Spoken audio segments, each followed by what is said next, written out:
السلام عليكم ورحمة الله تعالى وبركاته. بسم الله والحمد لله والصلاة والسلام على أشرف رسول الله وعلى آله وأصحابه الفائزين برضا الله. أما بعد. رب اشرح لي صدري ويسر لي أمري واحلل عقدة من لساني يفقهوا قولي وما توفيقي إلا بالله عليه توكلت وإليه أنيب. ആദരണീയരായ സഹോദരങ്ങളെ, പരിശുദ്ധ ഉംറ ആത്മാവറിഞ്ഞൊരു യാത്ര നമ്മൾ നടത്തിക്കൊണ്ടിരിക്കുകയാണ്. ഈ വീഡിയോകളിലൂടെ ഈ ഒരു പഠന പരമ്പര അവസാനത്തിലേക്ക് എത്തുകയാണ്. ഈ ഒരു സാഹചര്യത്തിൽ പരിശുദ്ധ ഉംറ അത് ആത്മാവ് കൊണ്ട് നടത്തേണ്ടതിൻ്റെ പ്രാധാന്യമൊക്കെ നമ്മൾ ആദ്യത്തെ എപ്പിസോഡുകളിൽ കൃത്യമായി പ്രതിപാദിച്ചിട്ടുണ്ട്. അതിനുശേഷം നമ്മൾ അതിൻ്റെ ഫിഖ്ഹി വശങ്ങളെക്കുറിച്ച് നമ്മൾ ചർച്ച ചെയ്തു. ഇനി നമ്മൾ അവസാന ഭാഗത്ത് ചരിത്ര പ്രാധാന്യമുള്ള അതിൻ്റെ ഓരോ സ്ഥലങ്ങളെക്കുറിച്ചുമുള്ള വിവരണങ്ങളാണ് ഈ എപ്പിസോഡിൽ നമ്മൾ ഉൾക്കൊള്ളിച്ചിട്ടുള്ളത്. അള്ളാഹു നമുക്ക് നാഫിയായ ഇൽമു നൽകുമാറാകട്ടെ. ഈ ഒരു എപ്പിസോഡിൽ നമ്മുടെ കൂടെ ബഹുമാനനായ അബ്ദുൽ ഹമീദ് വാഫി ഉസ്താദ് ചേരുന്നുണ്ട്. അദ്ദേഹം ഇതുമായി ബന്ധപ്പെട്ട കൃത്യമായ വിവരണങ്ങൾ നമുക്ക് നൽകും. നമുക്ക് ഈ ഒരു എപ്പിസോഡിലേക്ക് കടക്കാം. ഏവരെയും ഹൃദ്യമായി സ്വാഗതം ചെയ്യും. അസ്സലാമു അലൈക്കും വറഹ്മത്തുള്ളാഹി വബറകാതുഹു. പരിശുദ്ധ ഉംറയും ഹജ്ജും നിർവഹിക്കാൻ നമ്മൾ യാത്ര പോകുമ്പോൾ ആദ്യമായി നമ്മൾ കാണുന്നത് കഅബയാണ്. അതിനെക്കുറിച്ച് ഇതിൻ്റെ മുമ്പുള്ള എപ്പിസോഡുകളിലെല്ലാം വളരെ കൃത്യമായി പറഞ്ഞിട്ടുണ്ടാവും. നമുക്കറിയാം, 24 മണിക്കൂറും 365 ദിവസവും ഏതെങ്കിലും ഒരു ഗേഹം പ്രദക്ഷിണം ചെയ്യപ്പെടുന്നുണ്ടെങ്കിൽ അത് പരിശുദ്ധ കഅബയാണ്. കറുത്തവനും വെളുത്തവനും ധനികനും ദരിദ്രനും പുരുഷനും സ്ത്രീയും വലിയവരും ചെറിയവരും ഒക്കെ ലോകത്തിൻ്റെ വിവിധ ഭാഗങ്ങളിൽ നിന്നെത്തി ഒരുപോലെ ഒരേ മനസ്സോടെ ഒരേ വസ്ത്രം ധരിച്ച് പ്രദക്ഷിണം ചെയ്യുന്ന കഅബയെക്കുറിച്ച് ഒരുപാട് നിങ്ങൾ കേട്ടിട്ടുണ്ടാകും. അതേസമയം കഅബയുടെ പരിസരത്തും മക്കയിലെ മറ്റു ഭാഗങ്ങളിലുമൊക്കെ സ്ഥിതി ചെയ്യുന്ന ചരിത്രപ്രധാനമായ മറ്റു പല സ്ഥലങ്ങളും ഈ യാത്രകളിൽ നാം കാണാറുണ്ട്.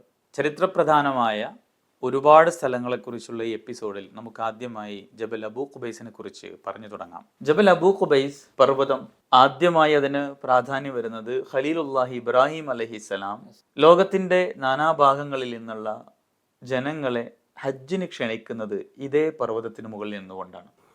കഅബ നിർമ്മിച്ചു കഴിഞ്ഞതിന് ശേഷം, കഅബ പുനർനിർമ്മിച്ചതിന് ശേഷം ജനങ്ങളെ വിളിക്കുന്നത് സൂറത്തുൽ ഹജ്ജിൽ ആയത്തിൽ ഇത് പറയുന്നുണ്ടല്ലോ. ലോകത്തിന്റെ വിവിധ ഭാഗങ്ങളിൽ നിന്ന് മരുഭൂമികളും മൂടുവഴികളും ഒക്കെ താണ്ടി ജനങ്ങൾ എത്തുമെന്ന് ഖുർആനിന്റെ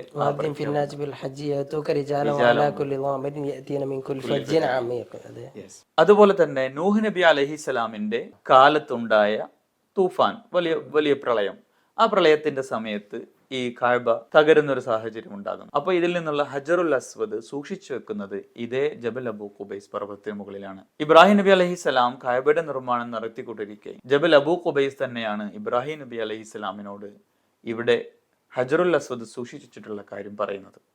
അങ്ങനെ ഇബ്രാഹിം അലൈഹിസ്സലാം അത് വൃത്തിയാക്കുകയും അത് കൊണ്ടുവന്ന് കഅബയുടെ നമ്മൾ പറയുന്ന മൂലയിൽ വെക്കുകയും ചെയ്യുന്നുണ്ട്. അതുപോലെ നബി സല്ലല്ലാഹു അലൈഹി വസല്ലമയുടെ ചരിത്രത്തിൽ ഒരുപാട് സ്ഥലങ്ങളിൽ ജബൽ അബൂ ഖുബൈസ് കാര്യമായി വരുന്നുണ്ട്. അതിലൊന്ന്, ആദ്യമായി വഹി ലഭിച്ചതിന് ശേഷം സ്വന്തം രക്തബന്ധുക്കളെ ഇസ്ലാമിലേക്ക് ക്ഷണിക്കാനുള്ള നിർദ്ദേശം വരുന്ന സമയത്ത് അൻദിർ അശീറത്തക്കൽ അഖ്റബീൻ, ആ സമയത്ത് റസൂലുള്ളാഹി സ്വല്ലല്ലാഹു അലൈഹി വസല്ലം ഈ അബൂ ഖുബൈസ് പർവ്വതത്തിന്റെ ഒരു സൈഡിൽ കയറി നിന്നുകൊണ്ടാണ് മക്കയിലെ രക്തബന്ധുക്കളെയും മറ്റൊക്കെ ക്ഷണിക്കുന്നത്. അപ്പോഴാണ് അബൂ ലഹബ് തബ്ബൽ ലക യാ മുഹമ്മദ് എന്ന് പറയുന്നത് വരുന്നത്. അപ്പോ മുഹമ്മദ് നബിക്കല്ല സ്വല്ലല്ലാഹു അലൈഹി വസല്ലം നാശം, പകരം നിനക്കാണ് നിത്യനാശം എന്ന് പറഞ്ഞ് തബ്ബത് യദാ അബീ ലഹബിൻ വതബ്ബ എന്ന സൂറത്ത് ഇറങ്ങുന്നതും ഇതിന്റെ പരിസരത്ത് വെച്ചാണ്. അത് നമുക്ക് അവിടെ പോയാൽ കൃത്യമായിട്ട് കാണാൻ സാധിക്കും. ഇന്ന് അതിന്റെ അത് കുറച്ച് നീണ്ടു കിടക്കുന്ന പർവ്വതമാണ്. അതിന്റെ ഒരു ഭാഗത്ത് തന്നെയാണ് റോയൽ പാലസും മറ്റൊക്കെ ഒരു ഭാഗമായിട്ട്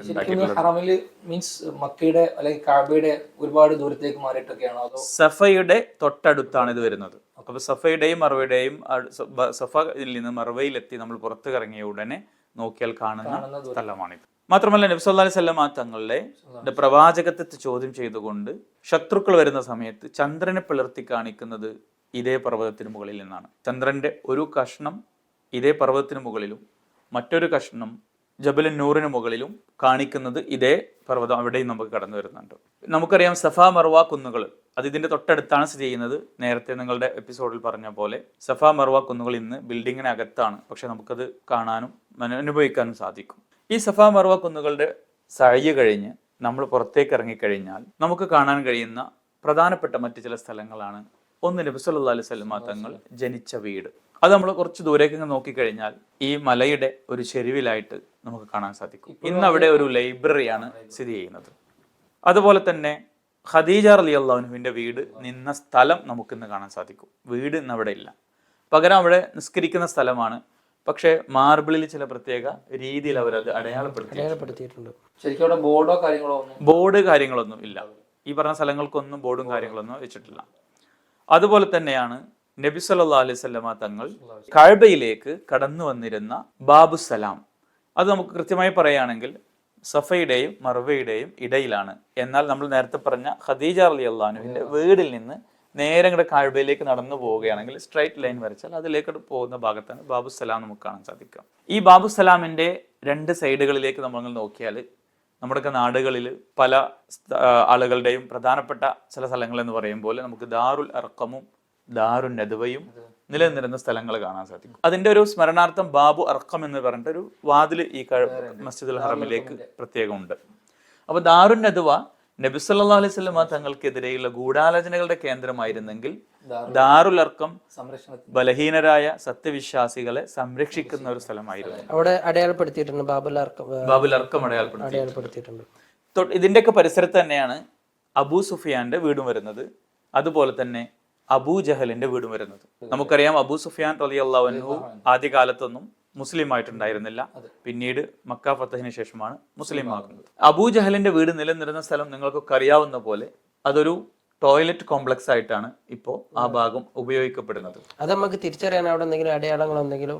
അത് അടയാളങ്ങളൊന്നും പ്രത്യേകം നിർമ്മിച്ചിട്ടില്ല. ആളുകൾ ഇങ്ങനെ ചരിത്രപരമായി പറഞ്ഞു പോകുന്നു, നമുക്കത് മനസ്സിലാക്കാൻ സാധിക്കും. ഈ ചരിത്രങ്ങളൊക്കെ അവിടെയൊക്കെ ഈ പറഞ്ഞ നമ്മൾ ഓരോ സ്ഥലങ്ങളിലും കാണുമ്പോൾ ഇവിടെ ഒന്നും അവർ പ്രത്യേകമായിട്ട് അടയാളപ്പെടുത്താത്തതിന്റെ എന്തെങ്കിലും പിന്നിൽ എന്തെങ്കിലും രഹസ്യം ഉണ്ടാവും? അടയാളപ്പെടുത്താത്തതിന്റെ രഹസ്യം നമുക്കൊക്കെ അറിയാവുന്ന പോലെ അവർ പിന്തുടരുന്ന ചിന്താധാരയുടെ പ്രത്യേകതയാണത്. കാരണം ജനങ്ങളുടെ ബഹുമാനം അത് ആരാധനയിലേക്കും വിവാദത്തിലേക്കും ഒക്കെ വഴിമാറിപ്പോകും എന്നുള്ള അവരുടെ ആ ഒരു ഭയം അതിൽ നിന്ന് എന്ത് ചെയ്തു, ഇതൊക്കെ അടയാളപ്പെടുത്തുന്നതിൽ നിന്നും ഇതിന് പ്രത്യേകത കൽപ്പിക്കുന്നതിൽ നിന്നൊക്കെ അവരെ പിന്തിരിപ്പിച്ചതാണ്. നമുക്കതിനെ കുറിച്ചുള്ള വിശദമായ എഴുത്തുകളൊക്കെ ഉണ്ടല്ലോ. അപ്പൊ ഈ ചരിത്ര സ്ഥലങ്ങളിലൊക്കെ പോകുമ്പോൾ നമുക്കറിയാം ഇതൊക്കെ ചൂടും ചൂരുമുള്ള ചരിത്രങ്ങളാണ്. ചീന്തിയെടുക്കുകയാണെങ്കിൽ രക്തം കിനിയും എന്ന് പറയുന്ന പോലുള്ള ചരിത്രങ്ങളാണ്. ഇതിന്റെ ഓരോ ആരോഹണ അവരോഹണങ്ങളിലൊക്കെ നമ്മുടെ മനസ്സും ഇതിന്റെ കൂടെ കയറുകയും ഇറങ്ങുകയും. നിങ്ങൾ അത് പറഞ്ഞപ്പോഴാണ് എനിക്കൊരു ഒരു സൂക്തം ഓർമ്മ വരുന്നത്. ഷാറാ ഇമാം വഖാല ലഹും നബിയ്യുഹും ഇന്ന ആയത മുൽക്കിഹി അയ്യതിയകുമു താബൂതു ഫീഹി സക്കീനത്തു മിർ റബ്ബിക. സൂറത്ത് ബഖറയിലെ ആ ഒരു ആയത്ത്. അതിൽ താബൂത്തിനെ കുറിച്ച് പറയുന്നത് അത് മുൻകഴിഞ്ഞ പ്രവാചകന്മാരുടെ ഒരു തിരുശേഷിപ്പുകളായിരുന്നു. ആ ഇത് വിശദീകരിച്ച് അദ്ദേഹം പറയുന്നുണ്ട്, ഇത്തരം ഈ ഒരു തിരുശേഷിപ്പുകൾ ഇസ്ലാമിനെ സംബന്ധിച്ചിടത്തോളം വളരെ പ്രാധാന്യമുള്ളതാണ്. കാരണം അത് കാണുന്നേരം നമ്മുടെ മനസ്സ് നമ്മുടെ പ്രപിതാക്കന്മാരിലേക്ക്, ഇസ്ലാമിന്റെ പൂർവ്വ ചരിത്രത്തിലേക്ക് നമ്മുടെ മനസ്സ് പോവുകയും കൂടുതൽ നമുക്കൊരു ഈമാനിക ആവേശം കിട്ടുകയെന്ന് പറയുന്നുണ്ട്. അപ്പോൾ ഉസ്താദ് പറഞ്ഞപ്പോഴാണ് എനിക്ക് അത് ഓർമ്മ വന്നത്. കാരണം അവക്ക് അതേപോലെ അവശേഷിപ്പിച്ചിരുന്നെങ്കിൽ നമുക്ക് തോന്നണം സ്വാഭാവികമായിട്ട് ഡെവലപ്മെന്റിന്റെ ഭാഗമായിട്ട് അതിൽ വ്യത്യാസം പല മാറ്റങ്ങൾ വരുത്തേണ്ടി വരും. അത് അല്ലാതെ മാറ്റങ്ങൾ വരുത്തേണ്ടി വരും. പക്ഷെ എന്നാലും എന്താണ് ആ ഒരു കാര്യത്തെ സംരക്ഷിച്ചു കൊണ്ടുള്ള ഡെവലപ്മെന്റ് ആണ് അവിടെ വന്നെങ്കിൽ എന്ന് ആഗ്രഹിച്ചു പോകുക. തീർച്ചയായിട്ടും. പിന്നീട് നമുക്ക് ഇവിടെ പോകാൻ സാധിക്കുന്ന പ്രധാനപ്പെട്ട ഒരു സ്ഥലമാണ് പ്രകാശത്തിന്റെ പർവ്വതം എന്നറിയപ്പെടുന്ന ജബലുൻ നൂറും അതുപോലെ ഹിറ ഗുഹയും. ചരിത്രം നമുക്ക് വിശദമായി പറയേണ്ട ആവശ്യമില്ല. യെസ്, ഇഖ്റഇന്റെ സന്ദേശം ആദ്യമായിട്ട് ഖുർആനിന്റെ സന്ദേശം വഹി ഇറങ്ങുന്ന സ്ഥലം. അപ്പൊ ഇവിടെ ഈ ചരിത്രത്തിൽ നമുക്കറിയാം റസൂലുള്ളാഹി സ്വല്ലല്ലാഹി അലൈഹി വസല്ലം തങ്ങൾ വഹി ലഭിക്കുന്നതിന് മുമ്പ് തന്നെ കഅബയുടെ നാഥനായ അള്ളാഹുവിനെ ഓർത്തിരിക്കാൻ ഈ ജബലുൻ നൂറിലെ ഈ ഹിറാ ഗുഹയിൽ വരാറുണ്ടായിരുന്നു, ഒറ്റക്കിരിക്കാറുണ്ടായിരുന്നു. മാത്രമല്ല അവിടെ നിന്ന് നോക്കിയാൽ നമുക്ക് കഅബ സ്ഥിതി ചെയ്യുന്ന സ്ഥലം കൃത്യമായിട്ട് നമുക്ക് നോക്കി കാണാൻ സാധിക്കും. അപ്പോൾ ദൂരെയാണെങ്കിലും നമുക്കത് കൃത്യമായിട്ട് കാണാൻ സാധിക്കും. ഇന്ന് നമുക്ക് കാണുമ്പോൾ കൂടുതൽ പ്രത്യേകിച്ച് നമുക്ക് അടയാളപ്പെടുത്താൻ ക്ലോക്ക് ടവർ ഉണ്ട്. അതല്ലെങ്കിലും ആ ഒരു ഏരിയ നമുക്ക് കാണാൻ സാധിക്കുന്ന രീതിയിലാണ്. അപ്പോൾ ഈ ചരിത്രം നമ്മൾ ഇഖ്റയിൻ്റെ ആ ചരിത്രം അറിയുമ്പോൾ നമുക്കറിയാം റസൂലുള്ളാഹി സ്വല്ലല്ലാഹു അലൈഹി വസല്ലം തങ്ങൾ അള്ളാഹുവുമായി സൂക്ഷിച്ചിരുന്ന ആ ഹൃദയബന്ധം ഏറ്റവും കൂടുതൽ അനുഭവിച്ചിരുന്നൊരു സ്ഥലത്തേക്കാണ് ഖുർആൻ ഇറങ്ങുന്നത്. പിന്നീട് നമുക്ക് പോകാൻ സാധിക്കുന്ന വളരെ പ്രധാനപ്പെട്ട ഒന്നാണ് ജബൽ സൗറിലെ ഗാർ സൗർ. റസൂലുള്ളാഹി സ്വല്ലല്ലാഹി അലൈഹി വസല്ലം തങ്ങൾ മക്കയിൽ നിന്ന് മദീനയിലേക്ക് ഹിജ്റ പോകുന്ന അവസരത്തിൽ 3 ദിവസം നബി സല്ലല്ലാഹു അലൈഹി വസല്ലം തങ്ങൾ താമസിച്ചത് ഈ സൗർ ഗുഹയിലാണ്. നമുക്കറിയാവുന്ന പോലെ മക്കയിൽ നിന്ന് മദീനയിലേക്കുള്ള റൂട്ടിലല്ല സത്യത്തിൽ സൗർ ഗുഹ സ്ഥിതി ചെയ്യുന്നത്. അത് റസൂലുള്ളാഹി സ്വല്ലല്ലാഹു അലൈഹി വസല്ലം തങ്ങളുടെ പ്ലാനിങ്ങിന്റെ ഒരു ഭാഗമാണ്, ഹിജ്റയുടെ വഴി വേറൊരു വഴിയായിരുന്നു. വേറൊരു വഴിയാണ്. റസൂലുള്ള പോയ വഴി വേറൊരു വഴിയായിട്ട് തന്നെ നമുക്ക് മാപ്പുകളിൽ പ്രത്യേകം കാണാൻ സാധിക്കും. നമ്മുടെ മുമ്പ് നടത്തിയ ഒരു ക്ലാസ്സിൽ അത് ഒരു ഹിജ്റ പഠിത്ത് നമ്മളത് വിശദീകരിച്ച് പറഞ്ഞു. തീർച്ചയായിട്ടും ഈ കാലത്ത് പ്രത്യേകം ആ റൂട്ട് പ്രത്യേകം അടയാളപ്പെടുത്തപ്പെടുകയും അതിന് പുതിയ പദ്ധതി രൂപീകരിച്ചിട്ടുണ്ട്. ചില ആളുകളൊക്കെ, വിദേശ രാജ്യങ്ങളിൽ വന്ന ആളുകളൊക്കെ ഈ സ്ഥലങ്ങൾ കൃത്യമായിട്ട് റസൂലുള്ളാഹി നടന്ന വഴികൾ കൃത്യമായി അന്വേഷിച്ച് കണ്ടെത്തി ആ റൂട്ടിലൂടെ തന്നെ യാത്ര പോയ ആളുകളുണ്ട്, സംഘങ്ങളുണ്ട്. ഇപ്പൊ ആ വഴികളൊക്കെ പ്രത്യേകം ഉണ്ടാക്കി എടുക്കുന്നുണ്ട്. അതിനോടനുബന്ധിച്ച് പറയാണ്, റസൂലുള്ളാഹി സ്വല്ലല്ലാഹു അലൈഹി വസല്ലം തങ്ങൾ മദീനയിലെ പള്ളിയിൽ നിന്ന് അല്ലെങ്കിൽ മദീനയിൽ നിന്ന് വീട്ടിൽ നിന്ന് ആരെങ്കിലും വുളു എടുക്കുകയും എന്നിട്ട് മസ്ജിദ് ഖുബയിൽ പോയി 2 റക്അത്ത് നിസ്കരിക്കുകയും ചെയ്യുകയാണെങ്കിൽ ഒരു ഉംറ ചെയ്ത കൂലി ലഭിക്കും എന്ന് പറയുന്നുണ്ട്. അപ്പൊ അന്ന് റസൂലുള്ള നടന്ന വഴികളും ഇതേപോലെ പ്രത്യേകം അലങ്കരിച്ച് പ്രത്യേകമാക്കി ഉണ്ടാക്കിയെടുത്തു. ഖുബ വരെ പ്രത്യേകം ഉണ്ടാക്കി. അത് ഏകദേശം 4-5 കിലോമീറ്റർ ഉണ്ട്. തീർച്ചയായിട്ടും റസൂലുള്ളാഹി സ്വല്ലല്ലാഹു അലൈഹി വസല്ലം തങ്ങൾ ശനിയാഴ്ചയായിരുന്നു സാധാരണ വരാറുള്ളതെന്നും ചരിത്രത്തിൽ നമുക്ക് ഗ്രന്ഥങ്ങൾ വായിക്കുമ്പോൾ കാണാൻ സാധിക്കും. അവിടെ ശരിക്കും പറഞ്ഞാൽ അങ്ങനെയൊക്കെ ഒരു സൗകര്യം ഉണ്ടാകണമെങ്കിലുള്ള ഗുണം എന്ന് വെച്ചാല് അള്ളാഹു റസൂലിന്റെ സുന്നത്തിന് ഇഹ്യാ ചെയ്യുന്ന സമയത്ത് ഇപ്പം റസൂലുള്ളാഹി തങ്ങൾ പോയപ്പോ ഒരു മരം ഉണ്ടായിരുന്നു. ആ മരത്തിന്റെ അടുത്തെത്തിയപ്പോഴത്തേക്ക് സ്വഹാബികൾ അവിടെ കുമ്പിട്ടാണ്, റസൂല പോയിരുന്നു കുമ്പിട്ടാണ്. പക്ഷെ ആ മരം ഒഴിവായതിനു ശേഷവും സ്വഹാബികൾ അവിടെ എത്തുമ്പോ അങ്ങനെ കുമ്പിട്ട് ആ ഒരു അപ്പൊ അങ്ങനെ തന്നെ ചെയ്യലാണ് നല്ലത് എന്നുള്ള നിലക്ക്. അടുത്തതായി നമുക്ക് പോകാൻ സാധിക്കുന്ന ഒരു പ്രധാനപ്പെട്ട സ്ഥലം മനുഷ്യാവകാശ വിളംബരം നടന്ന അറഫ മൈതാനിയിലാണ്. റസൂലുള്ളാഹി സ്വല്ലല്ലാഹു അലൈഹി വസല്ലം തങ്ങൾ വിടവാങ്ങൽ ഹജ്ജ് നിർവഹിച്ച അറഫ മൈതാനിയിൽ അവിടെ വെച്ചാണ് വിടവാങ്ങൽ പ്രസംഗം നടത്തുന്നത്. അത് ജബലുർ റഹ്മ നമുക്ക് കാണാൻ സാധിക്കും. അതിൻ്റെ പരിസരത്ത് ഈ മൈതാനവും നമുക്ക് കാണാൻ സാധിക്കും. ഹജ്ജിന് വരുന്ന ലക്ഷോപലക്ഷങ്ങളൊക്കെ ഒരുമിച്ച് കൂടുന്ന ഈ മൈതാനി. ആ സ്ഥലത്തെത്തുമ്പോൾ നമുക്ക് അവിടെ വെച്ച് നടത്തിയ ആ പ്രസംഗത്തെക്കുറിച്ചുള്ള വിവരണങ്ങൾ അവിടെ എപ്പോഴും ഇങ്ങനെ ഓഡിയോ ആയിട്ട് കേൾക്കാൻ സാധിക്കും. അപ്പോൾ അറബി അറിയുന്ന ആളുകളാണെങ്കിൽ വളരെ ലളിതമായ ഭാഷയിലാണ് അത് കേൾക്കുമ്പോൾ നമുക്ക് ആ ചരിത്രത്തിലേക്ക് വീണ്ടും നമ്മുടെ മനസ്സിങ്ങനെ പാഞ്ഞുകൊണ്ടിരിക്കും. അവിടെ വെച്ച് റസൂലുള്ള പറഞ്ഞ പ്രധാനപ്പെട്ട പ്രഖ്യാപനങ്ങളും പ്രധാനപ്പെട്ട ഉപദേശങ്ങളും നിർദ്ദേശങ്ങളും ജനങ്ങളെ സാക്ഷി നിർത്തി, അള്ളാഹുവിനെ സാക്ഷി നിർത്തി പറയുന്ന കാര്യങ്ങളൊക്കെ നമ്മുടെ ഹൃദയത്തിൽ അത് പ്രത്യേക ഒരു അനുഭവങ്ങൾ ഉണ്ടാക്കും. പിന്നീട് നമ്മൾ അവിടുന്ന് ഇതേപോലെ തന്നെ നമ്മൾ അവിടുന്ന് തിരിച്ച് പോരുന്ന സമയത്ത് നമുക്ക് കാണാൻ സാധിക്കും ടെൻറ്റുകളുടെ നഗരം എന്നറിയപ്പെടുന്ന മിന താഴ്വര നമുക്ക് കാണാൻ സാധിക്കും. മിന താഴ്വര നമുക്കറിയാവുന്ന പോലെ താൽക്കാലികമായ ടെൻറ്റുകളാണ് അവിടെ നിർമ്മിക്കുക. അവിടെ ജനവാസ മേഖലയല്ല, ബിൽഡിങ്ങുകളൊന്നും കാര്യമായൊന്നുമില്ല. വളരെ വിശേഷപ്പെട്ട ഗസ്റ്റുകളൊക്കെ വരുമ്പോൾ അവരുടെ ഗവൺമെന്റ് ക്ഷണിച്ചു വരുന്ന വ്യക്തികൾക്ക് വേണ്ടി താമസിക്കാനുള്ള 1-2 ബിൽഡിങ്ങുകൾ, കുറച്ച് ബിൽഡിങ്ങുകൾ മാത്രം നമുക്ക് സാധിക്കാൻ. ഇപ്പോ കഴിഞ്ഞ ഹജ്ജിന്റെ സീസണിൽ പോലും ഇപ്പം ആ ഹജ്ജിന്റെ സീസൺ ആവുന്ന സമയത്ത് മിനയുടെ ഒരു ആകാശ രംഗം ഇപ്പൊ പലപ്പോഴും നമ്മൾ വീഡിയോയിൽ കാണാറുണ്ട്. തീർച്ചയായും വളരെ അട്രാക്റ്റീവ് ആയിട്ടാണ് കെട്ടിയിട്ട് അത്രയും സൗകര്യങ്ങള് സൗദി ഗവൺമെന്റ് നല്ല രീതിയിൽ ഹാജിമാർക്ക് വേണ്ടിയിട്ട്. തീർച്ചയായിട്ടും അവിടെ തന്നെ നമ്മൾ കാണുന്ന മറ്റൊരു സാധനം കല്ലേറ് കർമ്മത്തിന് വരുന്ന ആ ജംറകള്. അപ്പൊ ജംറകള് നേരത്തെ ഉണ്ടായിരുന്ന ജംറകൾ ചെറിയ രൂപത്തിലാണ് അത് അടയാളപ്പെടുത്തപ്പെട്ടിരുന്നെങ്കിൽ ഇപ്പം അത് കുറച്ചും കൂടി വിശാലമാക്കിയിട്ടുണ്ട്. കാരണം ആളുകൾക്ക് പെട്ടെന്ന് തന്നെ വന്ന് കാര്യങ്ങൾ നിർവഹിച്ചു പോകാൻ വേണ്ടി അവിടെ പ്രത്യേകമായ സൗകര്യങ്ങൾ, വിശാലമായ സൗകര്യങ്ങൾ ഏർപ്പെടുത്തിയിട്ടുണ്ട്. പിന്നെ അവിടെ മെട്രോ സ്റ്റേഷൻ ഉണ്ട്. ഇവിടെ മെട്രോ സ്റ്റേഷൻ അവിടെ നമുക്ക് സ്റ്റോപ്പ് കാണാൻ സാധിക്കും. പിന്നെ നമുക്കറിയാം ഖുറാനിൽ പരാമർശിക്കപ്പെട്ട മഷറുൽ ഹറാം മസ്ജിദ് അവിടെ നമുക്ക് കാണാം. അതുപോലെ നെമിറ പള്ളി, മുസ്ദലിഫ. പിന്നെ നമുക്ക് ഹാറൂൺ റഷീദിന്റെ കാലത്ത്, അബ്ബാസി ഖലീഫയായിരുന്ന ഹാറൂൺ റഷീദിന്റെ കാലത്ത് മക്കയിലെ ജലസേചനത്തിന് വേണ്ടി നിർമ്മിക്കപ്പെട്ട സുബൈദ കനാലിന്റെ അവശിഷ്ടങ്ങൾ നമുക്ക് കാണാം. ബസ്സിൽ ഇങ്ങനെ യാത്ര ചെയ്യുകയാണെങ്കിൽ അവർ കൃത്യമായിട്ട് പറഞ്ഞിട്ടും. അതുപോലെ ആനക്കലഹ വർഷത്തിൽ അബാബീൽ പക്ഷികൾ അബ്രഹത്തിന്റെ ആനപ്പടയെ നശിപ്പിക്കാൻ വേണ്ടി ഇറങ്ങിയ വാദി മുഹസ്സർ എന്ന് പറഞ്ഞ സ്ഥലം നമുക്കവിടെ കാണാൻ സാധിക്കും. മറ്റൊന്ന് ഇബ്രാഹിം നബി അലൈഹിസ്സലാം തൻ്റെ പുത്രൻ ഇസ്മായിൽ അലൈഹിസ്സലാമിനെ ബലി നൽകാൻ വേണ്ടി കൊണ്ടുവന്നപ്പോൾ കിടത്തിയ മലയുണ്ട്. ജബൽ കബിഷ് എന്നാണ് അതറിയപ്പെടുന്നത്. അവിടെ ജബൽ കബിഷ് എന്ന് വരാൻ കാരണം പിന്നീട് അവിടെ ആടിനെയാണല്ലോ ഇറക്കുന്നത്, അതുകൊണ്ട് വന്ന പേരാണ്. അതുപോലെ മസ്ജിദ് ഖൈഫ്, ജിറാന മസ്ജിദ്. ജിറാന മസ്ജിദ് റസൂലുള്ളാഹി സ്വല്ലല്ലാഹു അലൈഹി വസല്ലം തങ്ങൾ ഒരു തവണ ഇഹ്റാം ചെയ്ത പള്ളിയാണ് ഉംറക്ക് വരുന്ന സമയത്ത്. മറ്റൊന്നാണ് തൻഈമിലെ ആയിഷ മസ്ജിദ്. ആയിഷ റളിയല്ലാഹു അൻഹ ഇഹ്റാം ചെയ്യാൻ വേണ്ടി മക്കയുടെ ബോർഡറിന് പുറത്തേക്ക് വരുന്നുണ്ടല്ലോ. ആ സമയത്ത് റസൂലുള്ളാഹി സ്വല്ലല്ലാഹു അലൈഹി വസല്ലം തങ്ങളാണ് അവർ അയക്കുന്നത്. ആ സമയത്ത് അവിടെ നിന്ന് ഇഹ്റാം ചെയ്ത പള്ളിയാണ് അത്. ഏകദേശം എല്ലാ ഉംറ യാത്രക്കാരും അവിടെ നിന്ന് സന്ദർശിക്കുകയും അവിടെ നിന്നൊരു ഇഹ്റാം ചെയ്ത് ഉംറ ചെയ്യുക എന്നുള്ളത് എല്ലാവരുടെയും ഒരു ആഗ്രഹമാണ്. അതെ. പിന്നെ നമുക്ക് പോകാനുള്ള ഏറ്റവും പ്രധാനപ്പെട്ട സ്ഥലം മുഅല്ല ഖബർസ്ഥാനാണ്, ജന്നത്തുൽ മുഅല്ല. ജന്നത്തുൽ മുഅല്ല.